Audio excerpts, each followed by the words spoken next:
Hello, everyone, and welcome back. Dr. Stackhouse here. I hope you are all doing fantastic.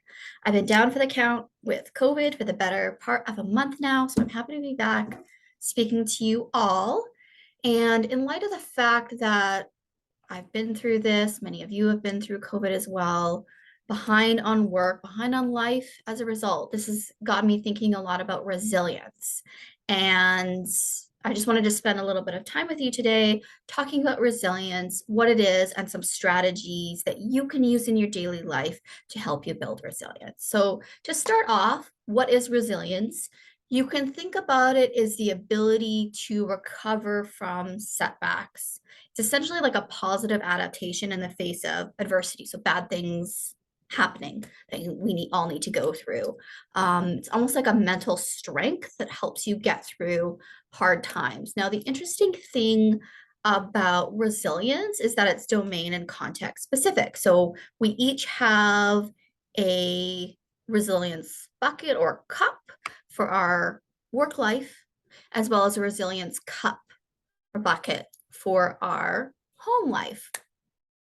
And a good way to think about resilience is, from this cup perspective. So we have our work, we have our personal life, and the things that happen, the bad things that happen, the adversity that happens, essentially pours more water into our cup of coping, our ability to deal with these life demands. And the more and more and more that water goes in, the more things that happen in our daily life, the more challenging it is from a mental health perspective until we get to almost a tipping point where we're spilling over and just unable to effectively function, such as having high degrees of stress, depression, and other mental health challenges. This can also come out in physical health challenges, and in the workplace it can also lead to other kinds of challenges such as reduced work performance, reduced engagement, reduced happiness, reduced attitudes, etc. So this is really important from an individual perspective as well as from a work and leadership perspective. Now, the thing about resilience, because we have these different cups of context domain, there's an interaction between essentially our cups. So let's say that something really bad happens in the workplace, maybe a boss, a manager has undermined you, is being aggressive towards you, bullying, whatever it might be. There's water going into our work cup. However, if things are going great in our work life, let's say our kids are doing well, our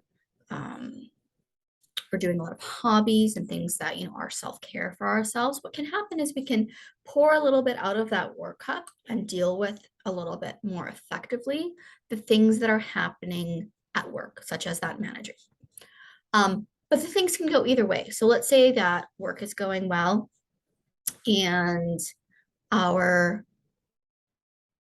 personal life less well. Maybe you're fighting with your spouse, your kids are acting out, there's a lot of financial stress happening. The challenge with that, again, is that it fills up the cup. But if things are going well at work, we can pour a little bit of water and function more effectively in that regard. So it's really an interactive perspective where we think about these different domains. And our ideal goal with resilience is to reduce the amount of water in our cup, which is the extent to which we can cope with or resilience with life in general. There's a number of things that you can do to build this mental strength. And these are usually called in the literature, promotion factors such as hardiness, which is our general tendency to face adversity. And there's things that you can do as well that are promoting factors in your life. Acting on these promoting factors, which, reduce the amount of water in our cups, there's also demand factors, negative factors that act on us, such as low socioeconomic status, lower education. Research would show as well as something that is, fills people's cups more and reduces the ability to cope. Basic demands in people's personal histories, such as childhood adversity, is another factor that will pour more water into people's cups to help it overflow and create some of these negative factors.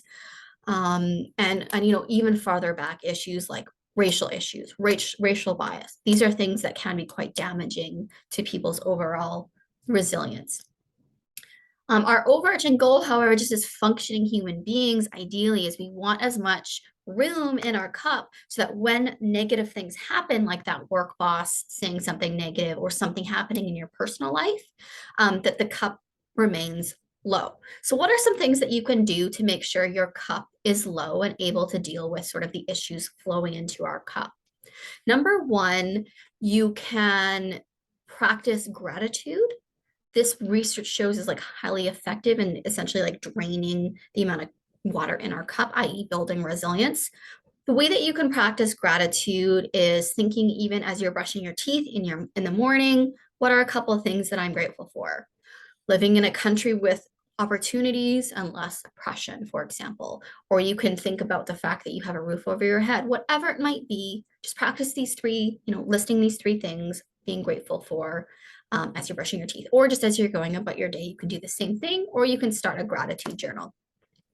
Number two, another thing that you can do is practice self-compassion. Self-compassion is another thing that research shows and supports is highly effective at reducing the amount of water in your cup, i.e., improving the resilience to cope with daily life. The way that you can practice self-compassion is just positive statements going throughout your day. And in a previous video, I'd mentioned that I don't recommend affirmations because it can be quite damaging, especially for people with self-concept and self-esteem challenges, because our mind disagrees with it. So a way that you can practice self-compassion through statements is either via wishes or may statements about ourselves. So we might say to ourselves as we're going about our day, may I be free from suffering. I wish I was free from suffering, or I wish myself well. I wish the world well. Would be another wish for general compassion. And some ways that you can build this in just so that you can anchor it and remember to implement this practice in your daily life is such as every time you walk through a doorway. Every time you walk through a doorway, that's a cue for you to say, may I be free from suffering. May I have happiness, health, safety, and deepest well-being, or whatever may statement you might want to build for yourself from a self-compassion standpoint. And number three, research would support the idea of mindfulness as a practice that you can implement in your daily or weekly life to improve resilience and reduce water in that cup so that it doesn't overflow and lead to physical and mental health challenges. The way that you can practice mindfulness in brief is to spend a few moments focusing either on your breath as it goes in and out of your body. Other things that you can do is just set a timer for 3 minutes, take those 3 minutes to close your eyes and focus on the physical sensations of your body. So for example, focusing on the sensations in your toes, moving up your body to what you're feeling. Maybe you're feeling a little tension in your chest, focusing on that, really just focusing on your body. And research shows that as well is something that anybody as a human being can implement as a practice to reduce resilience. So in summary, resilience is our ability, our mental strength to deal with adversity, to face adversity. And you can think of it as a process where we have different cups that can interact with each other to deal with daily life. I hope that this video is helpful to you in terms of building your own resilience and reducing the amount of water in your own bucket and cup. Thank you for listening, and I hope you have a blessed day. Take care.